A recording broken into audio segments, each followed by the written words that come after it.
بسم اللہ الرحمن الرحیم۔ آج ہمارے کونسلنگ روم میں جو سوالات میرے پاس پہنچے ہیں ان میں پہلا سوال مظہر حسین صاحب کا ہے اور وہ یہ پوچھتے ہیں کہ بی سی ایس اور بی ایس سی ایس میں کیا فرق ہے۔ دیکھیے، یہ جب ایسوسیٹ ڈگری پروگرام ابھی سٹارٹ نہیں ہوا تھا تو اس وقت یہ تھا کہ انٹر کے بعد مختلف گورنمنٹ کالجز کے اندر اور چند ایک پرائیویٹ کالجز کے اندر یہ پروگرام موجود تھا کہ اسٹوڈنٹ کو بی سی ایس کروایا جاتا تھا۔ بی سی ایس یہ تھا کہ جیسے بی اے ہے یا بی ایس سی ہے، اسی طرح بی سی ایس بھی تھا۔ اس میں ایک الیکٹیو پروگرام، الیکٹیو سبجیکٹ جسے آپ کہتے ہیں، وہ کمپیوٹر سائنس ہوتا تھا اور اس کے ساتھ ایک اور سبجیکٹ لیا اور ایک آپشنل سبجیکٹ لیا اور اس طرح سے یہ بی سی ایس ہو گیا۔ اور اس کے بعد ایم سی ایس ہوتا تھا اور وہ ایم سی ایس جو ہے وہ کمپیوٹر سائنس میں ہوتا تھا۔ تو اس طریقے سے یہ ایک پیٹرن موجود تھا۔ اب یہ کہ جو ایسوسیٹ ڈگری پروگرام جب سٹارٹ ہوا ہے تو اس میں یہ سبجیکٹ کمبینیشن تو اپنی جگہ اسی طرح موجود ہے، تو اس کے مطابق یہ چیز بھی چل رہی ہے۔ لیکن جو بات آپ پوچھ رہے ہیں کہ یہ بی ایس سی ایس کے ساتھ اس کا کمپیریزن میں کیا فرق ہے، دیکھیے بی ایس سی ایس ایک 4 سالہ پروگرام ہے کہ جو ایک کمپلیٹ ڈگری پروگرام کہلاتا ہے، 16 ایئر پروگرام ہوتا ہے۔ آپ ایف ایس سی کے بعد 4 سال تک کمپیوٹر سائنس کے تمام کورسز کو پڑھتے ہیں اور 2 سال کے بعد آپ اپنے لیے کوئی ایک اسپیشلائزیشن اور ایک میجر کا بھی آپ انتخاب کرتے ہیں، اور اس میں آپ ڈیٹا بیس میں ہو یا پروگرامنگ ہو یا اس کے علاوہ آپ کی گرافک ڈیزائننگ ہے یا ڈیٹا سائنس ہے، کوئی بھی چیز آپ لے لیتے ہیں۔ ہوتا یہ ہے کہ یہ ایک پورا فل فلیج پروگرام میں آپ پڑھ رہے ہوتے ہیں اور آپ ایک ڈگری مکمل کرتے ہیں، اور اس کے بعد پھر آپ ایک اسپیشلائز آپ کی حیثیت بن جاتی ہے۔ تو اس لحاظ سے اگر آپ مجھ سے یہ پوچھیں کہ بہتر کیا ہے، تو میں ریکمینڈ یہ کروں گا کہ آپ کو بی ایس سی ایس کی طرف جانا چاہیے، صرف ایک کنڈیشن کے ساتھ کہ آپ کا ایپٹیٹیوڈ، آپ کی دلچسپی، آپ کی اپنی انکلائنیشن اور آپ اپنا رجحان جسے ہم کہتے ہیں وہ کمپیوٹر سائنس کے بارے میں ہو، اور وہ اس کا کوئی بھی فیلڈ ہو سکتا ہے جس کا میں نے ذکر کیا، تو آپ کے لیے یہ ایک اچھا پروگرام ہو سکتا ہے۔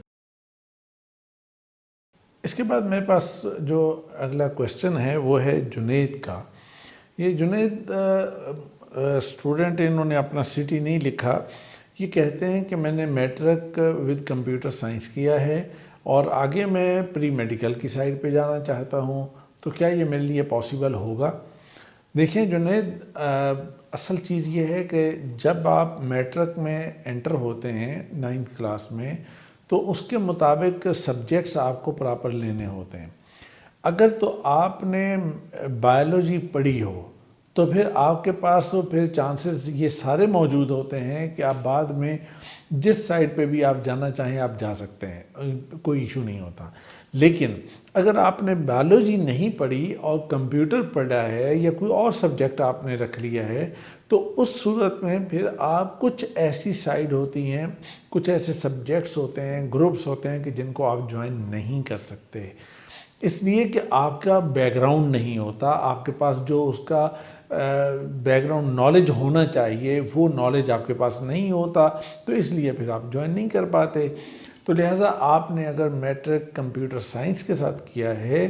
تو اس وجہ سے اب آپ پری میڈیکل کو جوائن نہیں کر سکتے۔ میں ہمیشہ بچوں کو یہ ایڈوائز کرتا ہوں کہ میٹرک میں آپ کمپیوٹر یا ان چیزوں کی طرف نہ جایا کریں، بلکہ تھوڑی سی کوشش کیا کریں، اگر آپ کے لیے ممکن ہو تو میٹرک ود سائنس بائیولوجی کے ساتھ آپ اس کو مکمل کیا کریں، اس لیے کہ یہ کچھ بیسک نالج بھی آپ کے پاس آتا ہے، اور اس کے ساتھ ساتھ یہ کہ آپ کے پاس آفٹر میٹرک تمام آپشنز، تمام چیزیں کھلی رہتی ہیں اور آسانی رہتی ہے۔ میں شام کا کویسچن ہے اور وہ یہ بات پوچھتے ہیں کہ جناب میں بی ایس کر رہا ہوں اور 5th سیمسٹر میں پہنچ چکا ہوں، اور اب میں یہ چاہتا ہوں کہ میں ایڈیشنل میتھ دے کر اور اپنی لائن کو چینج کر لوں۔ اچھا، یہ پہلے تو میں ایک چیز آپ کو بتاتا ہوں کہ مجھے جب بھی کوئی ایسا کویسچن آتا ہے، خاص طور پہ کہ جب کوئی اسٹوڈنٹ کوئی 4th یا 5th سیمسٹر میں پہنچ چکا ہوتا ہے اور پھر وہ یہ چاہ رہا ہوتا ہے کہ اس کو چینج کرنا ہے، میں یہ تو بالکل بھی نہیں کہتا کہ بھئی اس کو چینج نہیں کرنا چاہیے۔ میں یہ سمجھتا ہوں کہ اگر اس کو 2 سال بعد اس ساری صورتحال کی کلیئرٹی ہو گئی ہے کہ میری انکلائنیشن اور اللہ تعالیٰ نے جو مجھے صلاحیت دی تھی، جو مجھے کوالٹیز دی تھیں، میرے جو ٹریٹس ہیں، میری شخصیت کی جو نمایاں باتیں ہیں، وہ اگر بائیولوجی سے یا کسی دوسرے فیلڈ سے میچ نہیں کرتے ہیں، اور اگر میں ایک دوسرا سبجیکٹ دینے کے بعد اور 2 سال کے نقصان کے ساتھ اگر میں دوبارہ سے BS کر کے اور ایک بہتر سائڈ پہ جا سکتا ہوں تو مجھے کر لینا چاہیے۔ تو میں اس کو ہمیشہ اپریشیٹ کرتا ہوں، اس لیے کہ یہ جو آپ ایک پوری ڈگری مکمل کریں اور پھر پورا سفر کریں، پھر آپ جاب میں جائیں اور پھر پریشان ہوں اور پھر ساری عمر پریشان رہیں، تو اس سے زیادہ بہتر یہ ہے کہ آپ 2 سال آج آپ کے اتنا بڑا لاس نہیں ہوگا اس لحاظ سے۔ تو اگر آپ یہ کرنا چاہتے ہیں تو ایڈیشنل میتھ آپ جب بھی دینا چاہیں آپ دے سکتے ہیں، اور ایڈیشنل میتھ آپ ایڈیشنل کوئی بھی پیپر اگر آپ دینا چاہیں تو اس کے لیے آپشن ہمیشہ کھلا ہوتا ہے، آپ دے سکتے ہیں، آپ دیجئے۔ اور اس کے بعد اگر آپ کو سوئچ کرنا ہے یا اگر آپ کو کوئی اور چیز کرنی ہے تو آپ کر سکیں گے، تو آپ کے لیے آپشن موجود ہیں۔ یہ تو تھے آج کے ہمارے کاؤنسلنگ روم کے سوالات، اور اگر آپ کے ذہن میں بھی کوئی اور سوالات ہوں، کوئی اور چیزیں آپ پوچھنا چاہیں تو آپ کمنٹس میں آپ ضرور لکھیے۔ انشاءاللہ اگلے سیشن میں ہم ان سوالات کو شامل کریں گے اور ان سوالات کے جوابات آپ کو فراہم کریں گے۔